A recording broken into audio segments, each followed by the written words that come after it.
Hi people, welcome to my November wrap up. I did not read a ton of books in November. Oh, by the way, this is my November page. I'm very proud of it because it is pies. Can you tell? I really hope it's obvious that it's pies. Otherwise, my artisticness is put into question. In November, I ended up reading 6 books total for a yearly total of books for 194 books so far this year. And I've read a ton of books so far this year because I can listen to them at work. So I think at this point, it's about 2/3 of the books that I've read have been audiobooks, which I've listened to mostly at work. And then the rest of them in like Kindle and physical. So without my work, I probably would read less books. Or if I had a job that I had less ability to listen to books, I would read less books here. This month, I ended up reading 6 books. I had 1 reread and 5 new books this month. From my TBR, I ended up only reading 1 of the 4 books, and that one was the first book I read this month actually, and it was The Diamond of Darkhold, which is the number 4 book, the 4th book in the City of Ember series by Jan Duprow. And I ended up rating this book 5 stars. Now, I can't really tell you much about this book because it was obviously the 4th book in the series and it was the final book in the series. So it like concluded a bunch of storylines. It was really interesting. I really loved this world. I read the first book and I was like, oh, that's pretty good. Second book and I was like, oh, that's fine.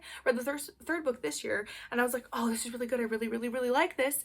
And then the 4th book, I was like, I was crying. I was so like, it was just such a good book. I really liked it. I really recommend the series. I can't tell you anything about the first book because it is a mystery, and if I tell you like anything about the premise, it's really easy to guess it. But it is a figuring out how to fix a problem book. It is YA-ish, but I really liked it. I listened to the audiobooks, I think, for most of them except the second book, which might be why I didn't enjoy it as much actually. But the audiobooks have spatial sound, whatever it's called. It's like full cast maybe, but they have like the sounds in the book, and it's really interesting to like hear the sounds that they added so you can be like, oh yeah, this is what like I'm supposed to be thinking right now or feeling in this moment. It's rather interesting and I liked it quite a lot. So anyway, that one's 5 stars. I really liked that book. I really recommend that series. The second book I read in November was War and Peace by Leo Tolstoy, and this book took me about the entire month long to finish, and I ended up rating it, actually I won't tell you when I ended up rating it because this book is going to be in a reading video that comes out, I'm pretty sure like tomorrow is when I scheduled it to come out.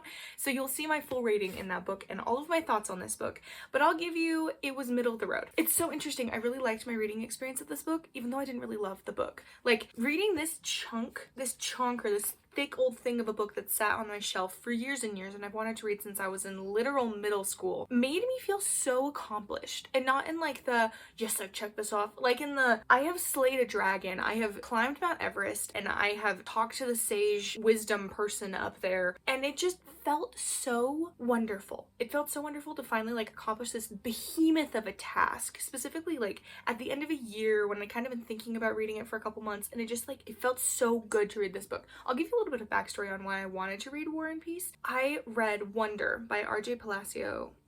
I might be saying that completely wrong. When I was in, I think 3rd grade? It was like 4th to 3rd grade. And in that, Augie's older sister, the main character's older sister, reads War and Peace before she goes, I think she was like a 9th grader or something like that. Something like that. She reads it before she goes to high school. I'm pretty sure what it was. She was in middle school when she read it. And she was like, yeah, there's just this big thick book and people fall in love and there's wars and this stuff. And so when I was younger, I was like, oh, if she can read it, I can read it. And so when I was in high school, I actually picked it up and I started reading it, but I got like 4 pages in before I was like, I can't do this anymore. And then I also watched the new Peanuts movie with the new 3D animation or whatever, and I loved the scene where for his book report he read War and Peace, and it like instilled this dream into me to read that gigantic thing of a book. And so I went into reading this book thinking that it was going to be big and accomplishing and like hard words and it's going to be like super hard to like understand. Let me tell you, the only thing hard to understand was the characters' motivations and who was who, because I am not Russian, obviously, and I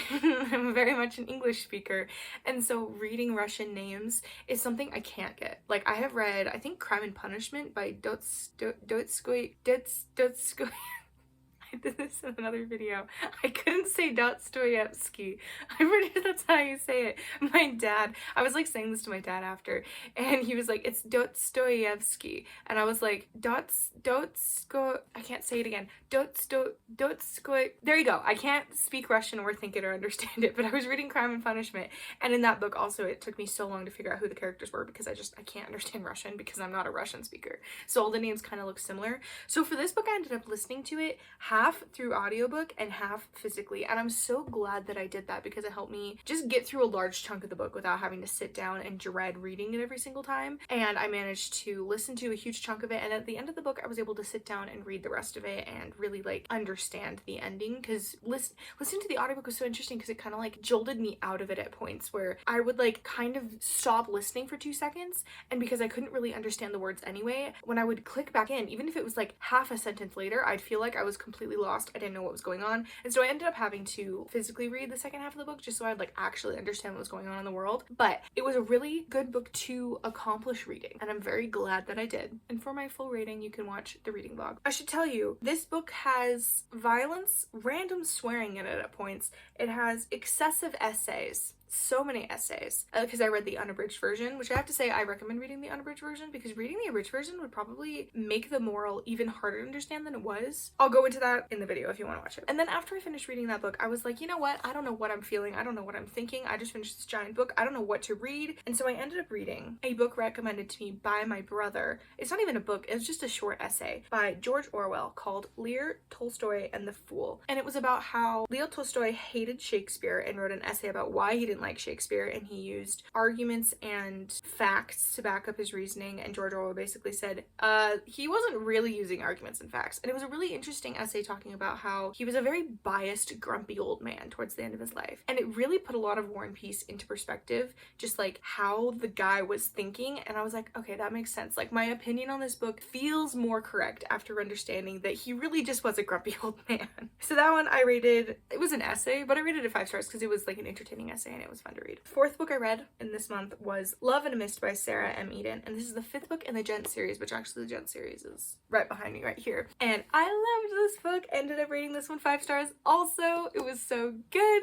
I love this series. It makes me so happy. I can't really tell you the plot of this one because, again, it's the middle of a series that's going to spoil things, but these ones are like mostly standalones. Like, you could pick up almost any book in this series and understand what's going on, aside from like the very last one, because that one normally culminates a big long storyline and sums it all up. So like, don't read Charming Artemis first, or even like Heart of a Vicar, but you could read For Love or Honor maybe first. I ended up reading Drops of Gold first. Anyway, I recommend reading them in order. They're a really good series. I really love her books. This one is, I think, her final book that's coming out this year, and I think she came out with like 5 or 6 books this year that I ended up reading, but I love her books. I really recommend them. This one was so sweet. I loved the storyline. I loved the 2 characters that got together. There wasn't a miscommunication trope in this one. There was a I can't communicate with you trope, which I end up liking those better because they have more of a reasoning as to why they can't talk about all their feelings and thoughts and all their opinions and stuff like that. So it makes more sense to me in my brain why the characters aren't like talking, basically. Sorry, my camera's like messing me up because my face is here. My face is here. You are there for me. And so when I look at you, I feel like I'm looking not at the camera, because this feels like the camera, but that's the camera. And then also Apple just updated their iOS, so I don't even know what anything on the screen is, so it looks so confusing to me. Anyway, if I'm looking in a weird place, that's why. Anyway, so this one follows, I think the 5th one of the gents to fall in love and get married, and it has him fall in love with the girl that they had previously met before in another book, which I thought was gonna happen, and I didn't like look up any spoilers or anything. So when I went into it and I read like the blurb, I was like, ha ha ha, I knew it, I figured this out, which I love doing with her books because I like just seeing if the people that I've seen around already are the people that they're gonna end up with, because it's romance. So you know that if you see 2 characters interact, they have a higher chance of falling in love, you know, we love it. Highly recommend the series. Maybe don't start with this book. Start with Forget Me Not. Love Forget Me Not. Such a good book. It's even just a good standalone if you don't want to read the whole series. Forget Me Not, so good. Makes me cry thinking about it.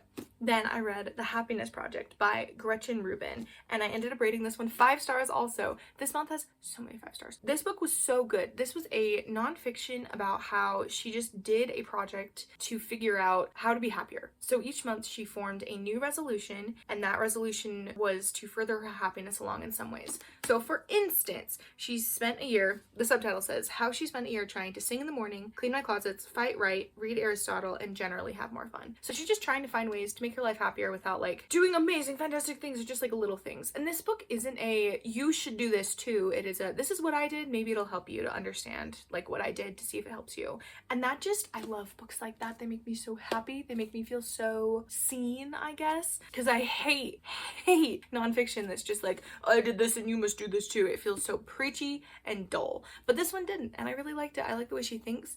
And then after I read this one, I went into, not the comments, the reviews on Goodreads, and it was just people being like, I didn't like this, it was so dumb, it's so stupid, and she's so whining because she's so rich and all this stuff, and she's saying she's not happy, and what about people with real problems? And I'm like, did you not read the book? Like, the whole point was she is happy, but she wants to figure out ways to become happier. Like, she's not saying, I'm happy, therefore you should be happy. It's saying everyone can find little things to make their life happier, and they don't need all the wealth and this and this and that to make yourself happier. Anyway, I really recommend this book, and I really liked it.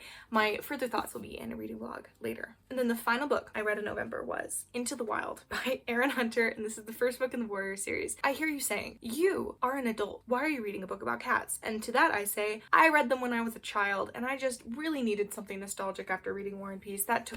It took so much of my brain power, and I just wanted to read something I already had read before, something I was kind of nostalgic about, and I didn't want to like have to figure out a new plot line. And so I read the first book. It was also on Kindle Unlimited. I read the first book, and now I have to say I really want to reread the series. I rated it 5 stars for nostalgia. It's not really a 5-star read, but for nostalgia reasons it's a 5-star. I might go reread the first series. I don't think I'm gonna go insane and read all of the series because there's like 9 series at this point. I think I only read about 5 series when I was younger, or maybe even 4. I might have skipped one. There was only like 5 or 6 out when I was younger. I really liked the first one. Like, as I was reading it, I kept getting farther and farther, and I was like, oh wait, this like is actually good. Like, I see why I liked this, because the first part just explains the lore and the camp and the cats. Oh, by the way, if you don't know what this is about, it follows Rusty, who is they call them house cats, kitty pets, who goes to join a wild feral cat colony, and it's from the perspective of a cat. So it's kind of like an adventure story. They have clans. They basically have the good clan, the water clan, the wind clan, and the evil clan. They all have their own areas and their own fighting, and rereading it I was like, wait, this is actually thought out pretty decently. Like, when I was younger I kind of thought this was amazing,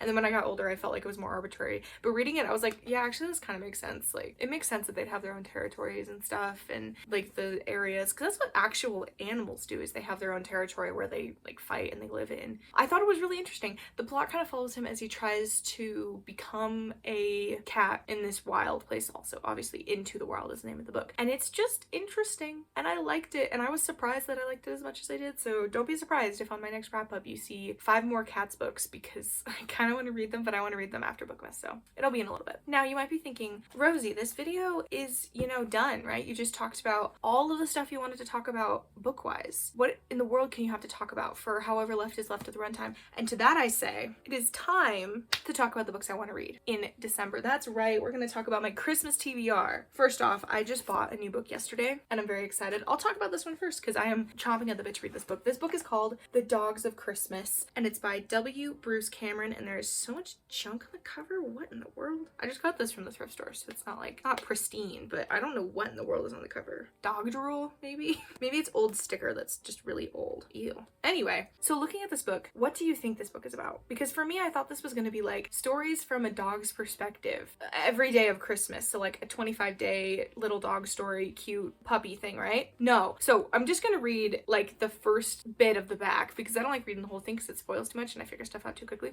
So, nursing a broken heart, Josh Michaels is outraged when a neighbor abandons his very pregnant dog, Lucy, at Josh's Colorado home. But Josh can't resist Lucy's soulful brown eyes, and though he's never had a dog before, he's determined to do the best he can for Lucy and her soon-to-arrive, bound-to-be adorable puppies. Soon in over his head, Josh calls the local animal shelter for help and meets Carrie, a beautiful woman with a quick wit and fierce love for animals. So obviously they're gonna fall in love, but there's just gonna be something that goes wrong with the puppies. Anyway, this just sounds so funny, and I'm so excited to read this. I love Christmas books. I love the cheese. The cheesier it is, the better. I'm surprised when I find like a good Christmas book. My rating for Christmas books is like below the floor. My bar is below the floor. If it like just makes me feel slightly fun and Christmassy, I will rate it like a 4 star. And 5 stars are like so easy to achieve for Christmas books. So we'll see what I end up reading this one. But we have so many more to get through. There's a huge pile right here. The next book we have is A Gingerbread Romance by Lacey Baker. And this one is based on the Hallmark Channel original movie. So it has a movie. It's the novelization of a Hallmark movie, which just, that sounds like a great time, doesn't it? Let's read the first little bit right here. It says, he's a baker and a single dad. She's a jet-setting architect. Can they make each other's Christmas dreams come true? Taylor's architectural firm enters her into a contest in which the dreams will design and build life-size gingerbread houses. If she wins, Taylor will likely get a promotion and move from Philadelphia to Paris. But the competition steals Taylor's original teammate, and she needs to find a replacement fast. When she meets Adam, a baker and a single dad, she convinces him to partner with her for the contest. After all, winning would give his designs much needed exposure and maybe even help him achieve his dream of opening a bakery of his own. I can't wrap my head around the fact that it is the novelization of a Hallmark movie. Hallmark movies are already like so cheesy. How much better or worse can this get? All right, next we have a love-inspired suspense inspirational romance, Christmas, for December 23rd. And it's called Undercover Christmas Escape by Terry Reid. And this book, I already started reading this one, I'm gonna be honest. I started reading it last year and I read about 3 pages because I was gonna read it out loud to my boyfriend and I couldn't get through it. I will give you a preview of this book. It's so dumb. Here's one line, it says, "He grinned, put his finger to his big, bulbous nose, and winked. Barely refraining from rolling her eyes, she said, 'Say Rudolph!' The gaggle of women ranging in age from 30s to 70s surrounded Santa. 'Rudolph!' the women said in use. Click, click, click. Sarah snapped several pictures. She really hoped not all of these people were criminals, but a jaded part of her was fully aware that most people had something to hide."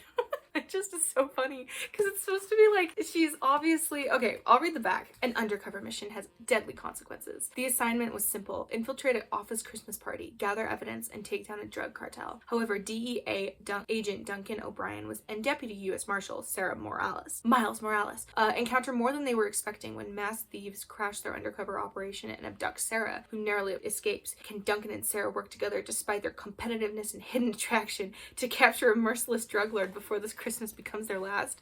And let me just say, the hidden attraction is not hidden. Even with the suit covering Duncan's limbs, there was no mistaking the man had a fine physique. But Sarah had to admit Duncan's smiling blue eyes were mesmerizing beneath the white, bushy eyebrows attached over his own brown ones. It's just so dumb and I love it. Anyway, I'm excited to read that one later, but it has to be December 23rd, obviously, because on the spine it says December 23rd. An Improvised Boyfriend for Christmas by J.L. Hickson. This one is a fake boyfriend thing. So the back of the book says that like Hazel, who the main character is, has 3 sisters and she promised her dying grandmother's final wish was that her granddaughters fall in love and find wonderful people. And so she lied and said that all of her and her siblings had boyfriends. And now her grandma wants them to come for Christmas. And so she's hiring actors to pose as fake boyfriends for her siblings for Christmas. And I'm very excited to read this one. This one sounds so cheesy and it's also self-published, which means it's either amazing or horrible. And both of those sound amazing for a Christmas book, you know? Now I have 29 Gifts by Cami Walker.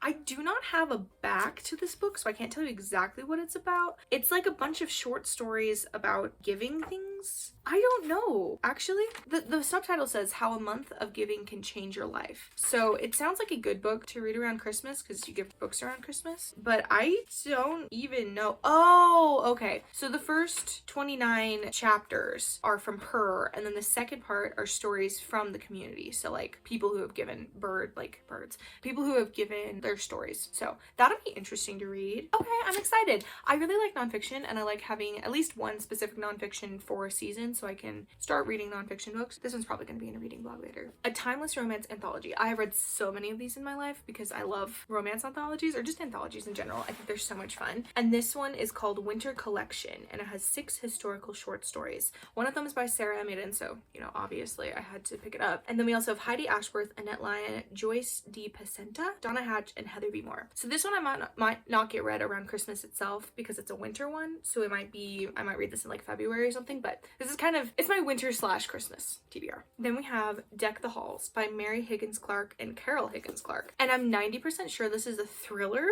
And I don't know how that one's gonna go. Yeah, I don't know. I found this one at DI and it had like a gajillion books also by this author.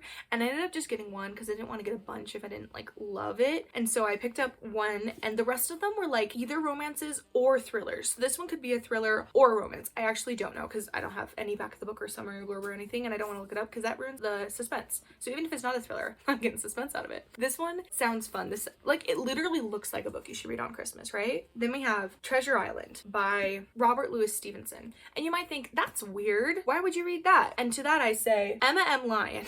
She read Treasure Island in, I'm gonna cry. She reads Treasure Island in her December book, which I think is the 5th one. She ends up reading Treasure Island. Well, I want to read Treasure Island around Christmas.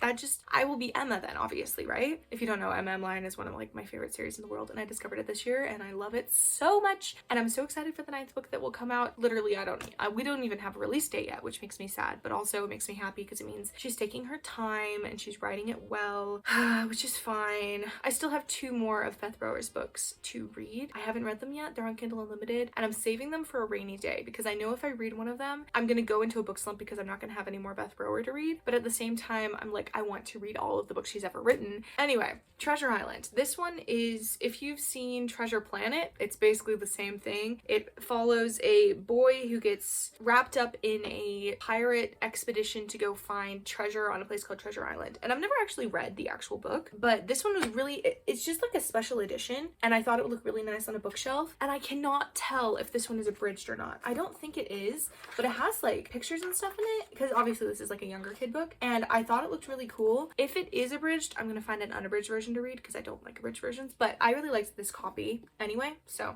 I'll keep this copy no matter what. All right, now we have A Christmas Treasury, edited by Jack Newcomb, but it has a ton of authors in it, including Hans Christian Andersen, J.M. Barrie, Robert Browning, like just the back, so many things. I think there might even be Ellen Montgomery in here, with Washington Irving, Herman Melville, A.A. Milne, Beatrix Potter, Robert Louis Stevenson, Alfred Lord Tennyson, Henry David Thoreau, E.B. White, Queen Victoria. Okay, there is no L.M. Montgomery, but there is E. Cummings.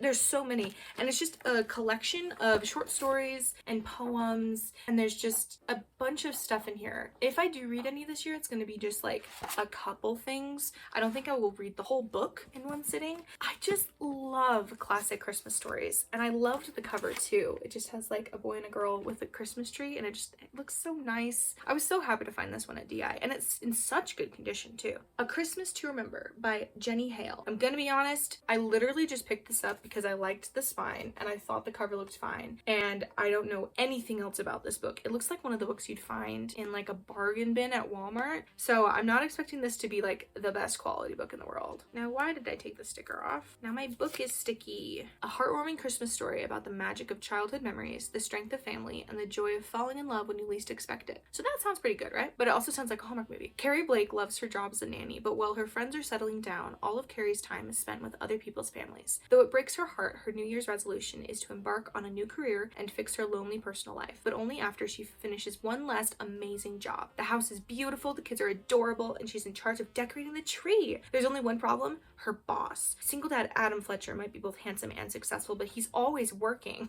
I'm not gonna read the rest, but that is a Hallmark movie also. That is gonna be so fun. It's also a great price. Christmas in Bethel by Richard Paul Evans. I think didn't he write the Michael Vey series? I've also read a couple of his Christmas stories over the years because my grandma will buy them and then they'll go to us, and then I'll read 1 or 2 and then the rest will get donated. So this one might have even been donated from my house and I just didn't know it. But this one, I don't even know what it's about. There was like 40 gajillion Christmas books at DI one time when we went, and I was like, hey Sam, my boyfriend, will you just pick out like 2 or 3 books for me? And he was like, sure, you can read this one. And no, I think I told him just to pick out one. Yeah, so he picked out this one for me to read. I was like, which other books did he pick out? It was just this one. I don't even know the plot of this one. It was just one he gave me to read. All right. It's gonna be another Hallmark one. For Lee, Christmas is nothing to celebrate until a chance meeting turns into a fantasy she never could have anticipated. Oh, okay. Is this... Oh no, okay. It's not jumping into a fantasy. This is she gets to meet the author of her favorite book. That's interesting. Okay. Let's see if I end up liking this one. I haven't historically loved his books, but I was giving him another chance, so we'll see. All right, the last book I have is not even specifically Christmas, I think, but it's called Winterfire by Elizabeth Lowell. And I have to admit, I bought it because the cover looks so cool and the spine looks really nice. I think it is, oh yeah. I remember why I got this one. Orphaned at 16, a mail order bride at 14, widowed at 16, Sarah Kennedy learned to depend only on herself. That sounds great. And then it obviously has her falling in love again, and she's... What time period is this set in? After the Civil War, and this is written in 1996. This could be either fantastic or terrible. I'm so excited to find out. Now, some of those books I showed you are holdovers from last year, and so this year I am not pretending that I'm going to read all of these books this month. Like, if I tell myself I am, I'm just going to disappoint myself. But I am going to read a lot of Christmas books after Christmas because I like to do that. It helps me extend the holiday cheer a little bit longer. So, I think, how many books is this? Let's count them. 1, 2, 3, 4, 5, 6, 7, 8, 9, 10, 11, 12 books. I'm probably not going to read all of these. And I think 2 of them are more on like a winter TBR, but here's my gigantic stack of Christmas books. I'm so excited to read this, actually. This is gonna be so much fun. Thank you for joining me for my Christmas TBR and my November wrap-up. My surprise Christmas TBR, I should say. But anyway, I will see you in my next video, which theoretically is tomorrow. Goodbye. Mwah! Merry Christmas.